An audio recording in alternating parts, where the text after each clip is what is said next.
crisis en Venezuela, considerada la más grande de la historia en el hemisferio occidental, ha obligado a millones de personas con un alto perfil profesional a salir del país. Hablo de ingenieros, médicos, artistas y hasta las mejores plumas han tenido que instalarse en otros destinos. Ahí está en pantalla Leonardo Padrón.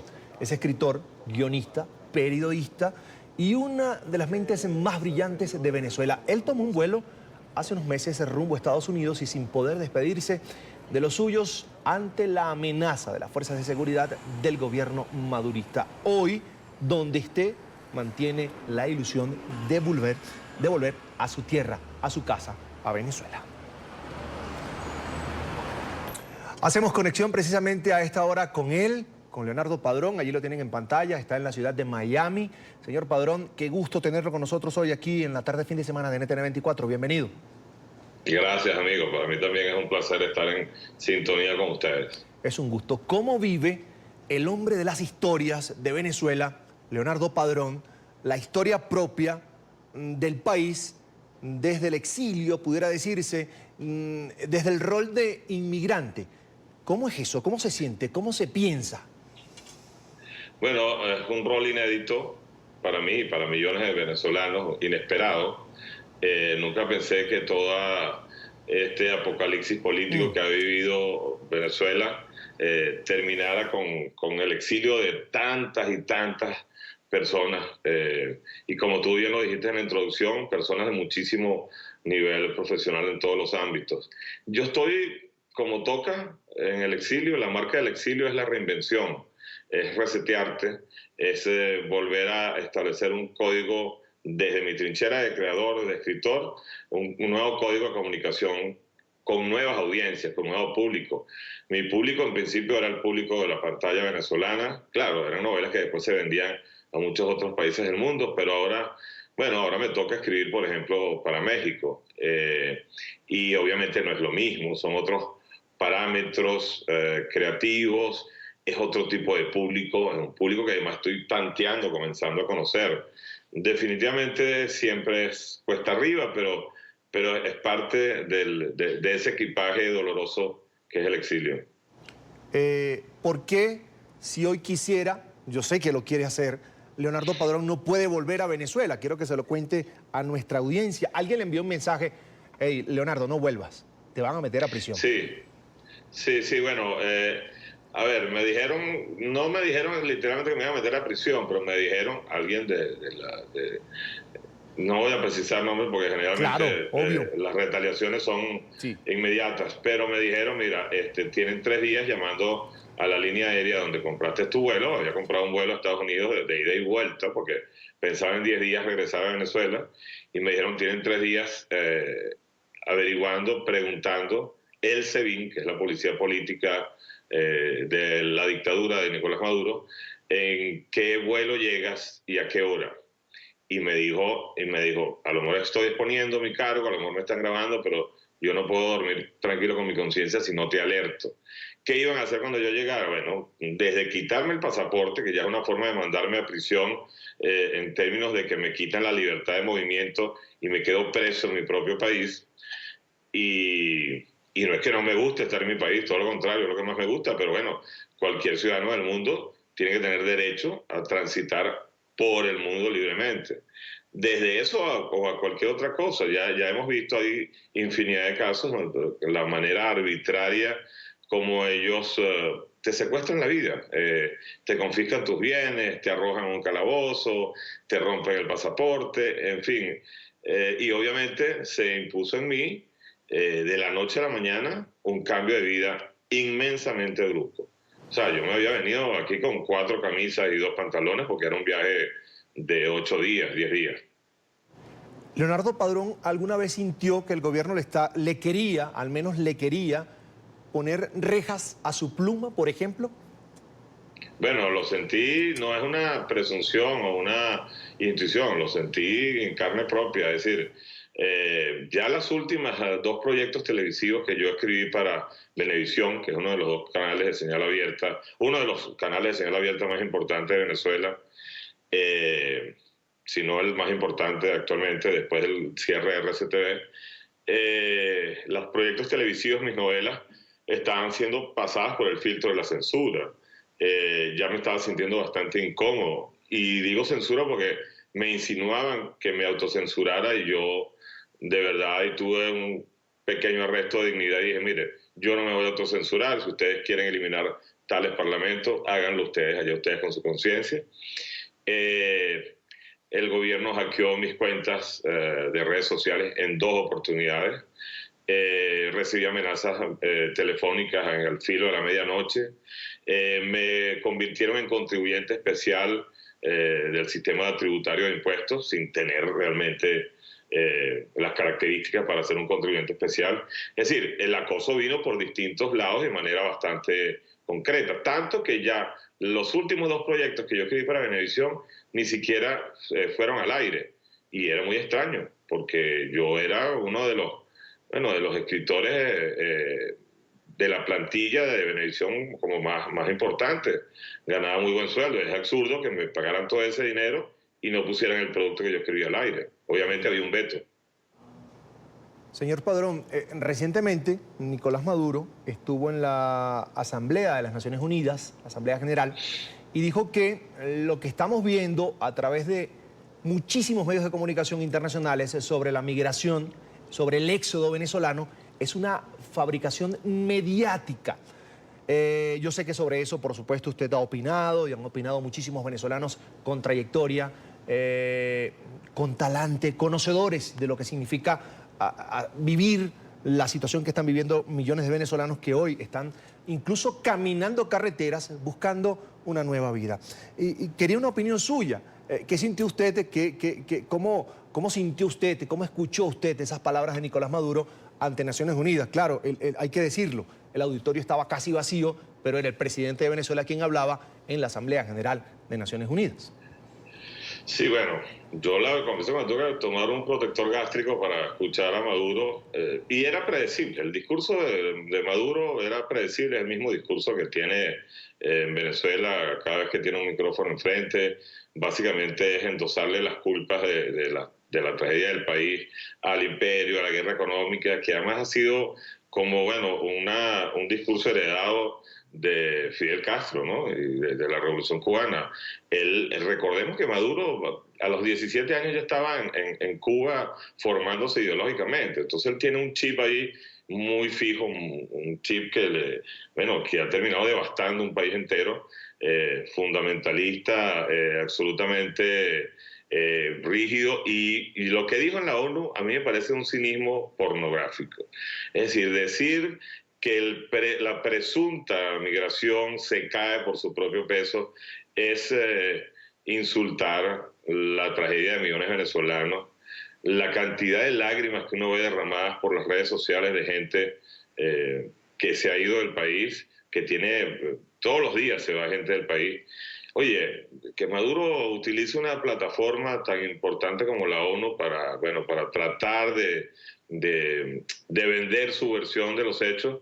Bueno, primero es bastante inútil. Las pruebas son inmensas, inacabables. Todos los días vemos videos de gente transitando los caminos de América y los aeropuertos. O sea, yo estaba en este año por la obra Piaf, que la hemos llevado a España y a México, y a mí me conmueve la cantidad de venezolanos, me da dolor, pues venezolanos que de repente eran cirujanos plásticos, de repente licenciados en administración, chefs que están trabajando como valet parking, en fin, en oficios que obviamente no es que no son dignos, sino que no estudiaron para eso, consagraron su vida para algo más, y la revolución acabó, bueno, con el sueño de millones de personas. Eso es un delito obvio, inocultable.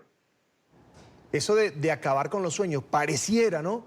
Pareciera en la realidad que uno conoce ahora de venezolanos que están viviendo penurias, como usted lo dice, fuera de su tierra, pareciera ser también un delito de lesa humanidad. Nicolás Maduro incluso quiere que a través de ONU se le dé millones de dólares para repatriar a esos venezolanos que han salido del país y que se están topando también con realidades propias de cada una de esas regiones a las que van. Es decir, no es fácil. Nunca fue fácil para un español llegar a Venezuela, iniciar la panadería, el restaurante, la Candelaria, y al mes lo iba... No, fue una una historia continuada de trabajo, de esfuerzo, lo que vivieron los extranjeros en Venezuela para poder desarrollarse. Y eso es lo que está viviendo el venezolano que no estaba acostumbrado y no tenía en sus planes, además, salir de Venezuela. Es un choque muy duro, señor Padrón. Muy, muy duro, sobre todo porque, bueno, además el presidente de Ecuador, Lenín Moreno, tuvo una intervención que a mi parecer fue de las más atinadas en los distintos discursos de los presidentes que condenaron a Maduro, diciendo, bueno, que nadie abandona por voluntad propia la tierra que ama. Y eso es absolutamente cierto. Es mentira porque tú vas a ir de repente a un país donde no vas a tener en principio papeles legales, donde tienes que empezar a decir, señores, yo existo, empezar a probar tus niveles de competencia profesional, de repente es en otro idioma. Es decir, es como ponerte la vida a contravía y muchas veces a los 50, 60 años, es decir, nadie quiere migrar de su país y de verdad menos en Venezuela, que siempre nos hemos enorgullecido de las condiciones maravillosas de lo que hemos llamado la tierra de gracia, que ahora es tierra de desgracia. Maduro decía entre sus múltiples mentiras, es un mitómano profesional, sin duda alguna, dijo, creo que fue ayer o esta mañana, que él caminó en 46 cuadras en Nueva York.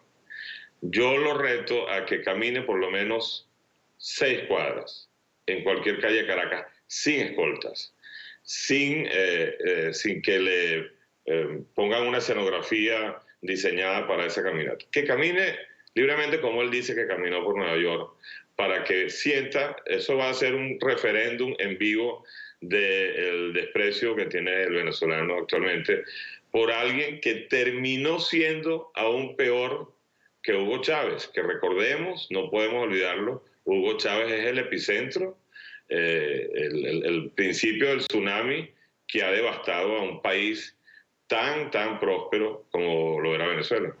A pesar de que Leonardo Padrón, según el gobierno venezolano, es un contribuyente especial, es algo así como un multimillonario, fuera de Venezuela, sí, fuera de Venezuela tiene que comer, tiene que mantener a su familia. Y quería preguntarle en esta oportunidad, en estos últimos minutos, señor Padrón, que me quedan de la entrevista, sobre los nuevos proyectos. Me decía ya que tenía que escribir, por ejemplo, para México, que eso le había cambiado la vida. Hablemos de lo que está haciendo en este momento Leonardo Padrón, el escritor, ese talentoso venezolano que hoy está ofreciendo ese talento, por supuesto, para otros países. Bueno, yo estoy de verdad muy contento, gratificado con la posibilidad de escribir para Televisa, que es el canal en idioma español que genera más contenido dramático en el mundo. Y estoy escribiendo una serie, una super serie de 80 capítulos que se va a estrenar muy pronto, el 5 de noviembre, para el prime time de Televisa. Eso, imagínate, que me hayan dado esa responsabilidad a un escritor venezolano en un canal como Televisa, de verdad me enorgullece mucho. Es una super serie que se llama, tenía un nombre que era como el nombre de trabajo, que era Contracara, pero se va a llamar Amar a Muerte. Y es un proyecto donde explora una cantidad de temas que antes no había explorado, como lo que hay más allá de la vida después que te mueres, si sigue habiendo otro tipo de vida, si la muerte es otro portal, etc. O sea, que la serie tiene un tono esotérico que aborda lo sobrenatural, aparte de los tinglados de historias de amor, etcétera, etcétera. Pero estamos súper contentos con lo que está, con lo que ya se ha grabado. Tiene una factura y unos valores de producción sensacionales. Artículos para medios de comunicación, libros, ¿qué pasó con Los Imposibles? ¿Se llegó hasta allí, hasta lo que vimos? Bueno, Los Imposibles me los editaba Planeta, la editorial Planeta es una editorial muy importante, pero Venezuela, las editoriales en Venezuela han dejado de imprimir libros. Yo tengo de hecho un libro de crónicas también, represado, junto, bueno, con la serie de Los Imposibles, que llegamos hasta el número 7. Tengo unos cuantos ya grabados, espero retomar eso, pero también tengo que ponerme de acuerdo con la editorial, ver cómo nos reinventamos allí. Pero proyectos hay siempre. Es decir, si un creador no tiene proyectos, muere de mengua, ¿no? Sí. Ahora, me quedan unos minutos ya, me han regalado un minuto más para preguntarle ya, volviendo al tema de Venezuela. Antes del mensaje final para esos venezolanos que hoy buscan una nueva vida fuera de la tierra, fuera del ecosistema que yo llamo es tener al amigo, al panadero, al de las empanadas, al de los perrocalientes, ya no contar con esas personas que son más que un comerciante, sino un amigo, el pana que llamamos en Venezuela. Aparte de ese mensaje, yo quisiera preguntarle si usted en algún momento pensó en aquellos peores momentos de la llamada Cuarta República, porque así la llama la Revolución Bolivariana, que Venezuela iba a llegar a esto, a un escenario donde personas que antes tenían comida, almuerzo, desayuno, almuerzo y cena, hoy están hurgando en la basura. ¿Usted alguna vez en la Venezuela de la Cuarta, como la llama el gobierno, se imaginó ese escenario? Jamás. De hecho, yo nací con la Cuarta República, yo nací en 1959, yo me formé en la democracia, una democracia además representativa, alternativa. Uno sabía que cada 5 años tú podías castigar al gobernante de turno si lo había hecho mal, y eso era el juego democrático, la alternancia. Los chavistas básicamente eliminaron ese riesgo, han ido eliminando casi todos los partidos políticos de oposición que existen. De verdad, jamás pensé que en pleno siglo XXI Venezuela iba a estar sumergido en algo que nos tiene a todos atribulados, o sea, alarmados. Yo creo que el planeta entero está alarmado con lo que está pasando en Venezuela. Porque además Venezuela es un país que tiene muchísimas riquezas propias. Entonces, obviamente, para las organizaciones delictivas, apropiarse de un terreno de 912.500 kilómetros cuadrados lleno de tantas riquezas, bueno, es un botín sensacional. Porque, bueno, de alguna manera ya todos nos hemos dado cuenta que no nos está gobernando una gente que solamente apela al discurso marxista-leninista. Es una gente que ya apela a estrategias clásicas de las organizaciones delictivas. Entonces, el asunto ha escalado a un nivel un poco más siniestro, y por eso es importantísimo que la comunidad internacional, como lo está haciendo, se solidarice de una manera tan activa. Todos los venezolanos que estamos en el exterior tenemos la obligación de seguir replicando nuestra queja, nuestra condena a lo que está ocurriendo en Venezuela. No podemos caer en la resignación, en la bulla y en el silencio. Eso es lo que ellos esperan, y nosotros no podemos caer en eso, porque eso sería ya como terminar de echarle el cerrojo definitivo a la Venezuela que alguna vez fuimos. Ahí lo tienen en pantalla, es Leonardo Padrón, uno de los escritores venezolanos más brillantes. Por supuesto, le agradezco mucho que haya apartado su tiempo, un fin de semana, para compartir con nosotros aquí en la tarde de NTN 24. Es un gustazo, un placer. Gracias, Carlos. Para mí también fue un gustazo.